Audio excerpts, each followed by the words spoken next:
ஒரு ரயில் விபத்தில் அருணிமா சின்ஹா தன்னுடைய ஒரு காலை இழந்தாங்க. அந்த நேரத்தில் பலரும் நினைச்சாங்க இனி இவரால் என்ன செய்ய முடியும் அப்படின்னு சொல்லி. ஆனால் நான் எவரெஸ்ட் சிகரத்தில் ஏறுவேன்னு சொல்லி அவர் எடுத்த முடிவு இந்த உலகத்தவே மாற்றிச்சு.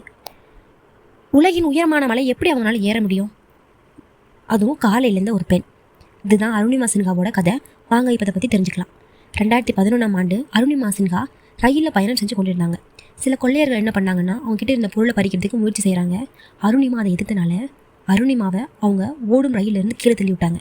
அவங்க தண்டவாளத்தில் விழுந்தாங்க. அதே நேரத்தில் இன்னொரு ரயில் வந்ததுனால அவங்க கால் மீது அந்த ரயில் ஏறிச்சு. அந்த ஒரு பெரிய விபத்து அவங்களுடைய வாழ்க்கையவே முழுசாக மாற்றுச்சு.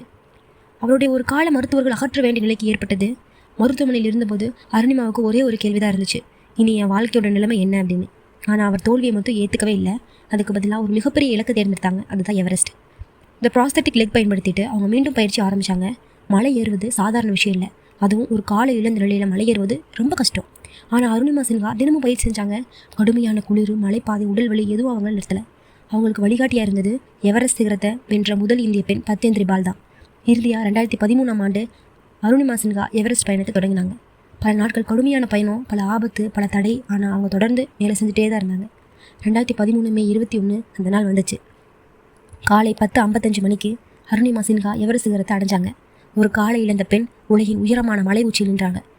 அவர் வரலாறு படைத்தார். உலகின் மிக முக்கியமான நிகழ்வாக இது கருதப்படுது. அந்த வெற்றி ஒரு மலையை வென்ற வெற்றி மட்டும் அல்ல, உடல் குறைபாடு இருந்தாலும் கனவுகளை அடைய முடியும் அப்படின்னு சொல்லி உலகத்துக்கு காற்றிய வெற்றி. ரயில் விபத்து அவருடைய காலை எடுத்துச்சு, ஆனால் அவருடைய கனவை எடுக்கலை. உலகம் உன்னால் முடியாது அப்படின்னு சொன்னபோது அவங்க நான் செஞ்சு காட்டுவேன்னு சொல்லி அதை செஞ்சு காட்டினாங்க. 2015ஆம் ஆண்டு அவருக்கு பத்மஸ்ரீ விருது வழங்கினாங்க.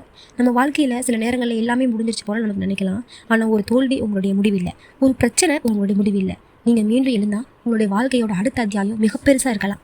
ஒரு காலை இழந்தவர் உலகின் உச்சியை வென்றாங்க. இதுதான் அருணிமா சின்ஹாவோட கதை. இந்த கதை பிடிச்சிருந்தா நீங்கள் இந்த வீடியோக்கு லைக் பண்ணிட்டு நம்ம சேனலை கண்டிப்பாக சந்திக்கோங்க.